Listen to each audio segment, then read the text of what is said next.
going to be interesting, guys. Cooper, I know you don't really like talking about yourself, but the moment after you won Super Bowl MVP, what was just going through your head of basically just your entire career, no offers, zero-star recruit, everything? I wasn't really where my mind was. I was just looking at my family, looking at my wife, my boys coming out here, everything they've sacrificed, that they've been through with me, that they've encouraged me through. My wife's been with me since senior year in high school. She's been through all of it. She's seen it all. She knows the sacrifices because she's lived the sacrifices herself as well. I was just it was so amazing being able to see them while I was up on that podium. There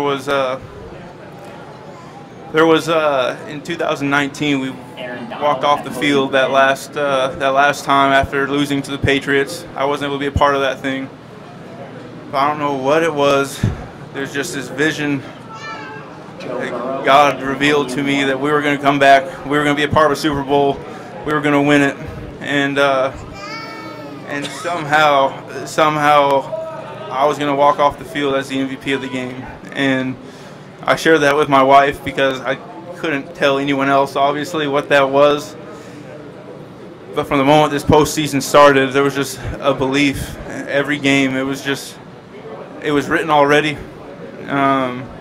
It was written already, and I just got to play free, knowing that I got to play from victory, not for victory. I got to play in a place where I was validated, not from anything that happened on the field, but because of my worth in God and my Father. And I'm just so incredibly thankful. In that moment you're talking about, I just felt like I was just so undeserving of what that was in that moment, because it was, the people that I've been able to play with, the people that I've been around, the players that I get to play with, to come into work with every single day, the coaches that I get to work with, to collaborate with. It's just been the perfect team, the perfect setup. I'm just so thankful for everyone that's been around me. It was, it really, I don't know if it still really hasn't hit me. How was that vision revealed to you? How was that vision revealed to you? It was just walking off the field. It was as clear as day. I walked off the field. I turned around before walking back through the tunnel, and it just hit me. It was as clear as I can see you guys here right now.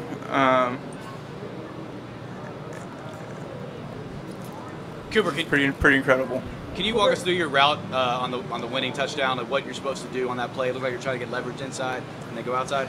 Yeah, we had a little run alert in. We can call the run if we get the look we want to. We'll get man or something. We get a zero. I think we ended up getting a zero on that one. We're able to alert things, alert and throw a little fade ball out there.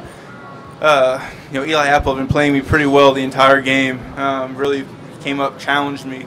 Doing a really good job with that. And yeah, he covers zero. You got that inside leverage, so I tried to just weave to his leverage, make him move in a little bit, jab him one time, and be able to just give Matthew some room to put the ball wherever he wanted to, and he made a great back shoulder throw and was able to come down with it. Cooper, you had a really, for you, a quiet 2.5 quarters, 3 quarters, and then you went off, and so did the offense in the fourth. I'm just curious, was it hard to stay patient, knowing, hey, this is the Super Bowl, I'm trying to make a play here, and then ultimately you make the biggest play in the game? Yeah, no, it's really about just trusting your guys. I've said it all year. Whatever's asked of me, whatever my job's going to be, I just want to execute to the best of my ability. If that is, sometimes it's run blocking, it could be pass blocking, it could be just running to get someone else open, setting picks, whatever it is. I just want to execute my job to the best of my ability, and I trust that, as the game goes on, I'll have opportunities as well, and I just want to stay ready for those things, stay locked in. Sometimes you're on the backside of a play, just based on coverage, the ball's not coming to you, but being able to work a good release, being able to work a good route, and have a little bit of recon to saying, hey, when I come back to this, when it is time for the ball to come my way, I've set this DB up in this way, and just playing that game within a game. Cooper, you got that right? Coop, I read that coming out of high school, you had no college offers, and now you're a Super Bowl MVP. What's that like? I don't really think about it. It's just part of my journey. I was supposed to go to Eastern Washington. I've met so many great friends, so many guys from my time at Eastern that were standing up there with me in my wedding. Lifelong friendships. even people, just the community in Cheney, Washington, was able to make just relationships there. It was just a special place for me to be. I was surrounded by some really good people, some receivers and coaches that taught me a ton, challenged me and pushed me. That was just where I was supposed to be. So I don't hold I don't have any regrets or feel any grudge towards anyone. I'm just thankful for the path that I've been on. Cooper, on the fourth down where you ran for the first down, why did you guys think from a strategic standpoint that was a good call that would have a good chance of success? Yeah, we try to kind of match it up, make it look like maybe there was a QB sneak coming, try to get guys to pinch and just get out on the edge. The belief in Sean that I was going to be able to get the ball and just be able to get 1 yard. That was really what it is. Try to get body on body, get me the ball on the edge and try to get 1 yard was the kind of the idea behind that. Cooper, Coach McVay. The only other receiver ever to win the Triple Crown, Super Bowl MVP, and Offensive Player of the Year was Jerry Rice. He did it in a career. You just did it in a season. How can you put in perspective what this season was for you and how much it meant? Like I said, I just feel so undeserving of all these awards and accolades because I just feel like I've played it from a place of freedom. I've just allowed myself to be in the moment every single time. That there was going to be guys alongside me to be able to make this thing come to life. I was just so thankful for them.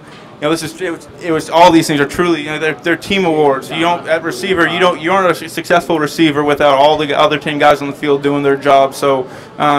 Each of those guys that stepped on the field, just so incredibly thankful for them. Cooper, Coach McVay said that you had some regulated looks in that last drive, looks that they weren't getting you earlier because you were getting doubled, you're getting zoned. What were those looks? What were those discussions like on the sideline?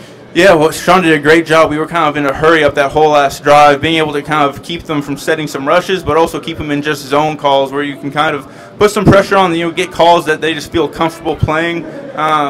Zone some stuff off and allow Matthew and I to kind of find some soft spots in there.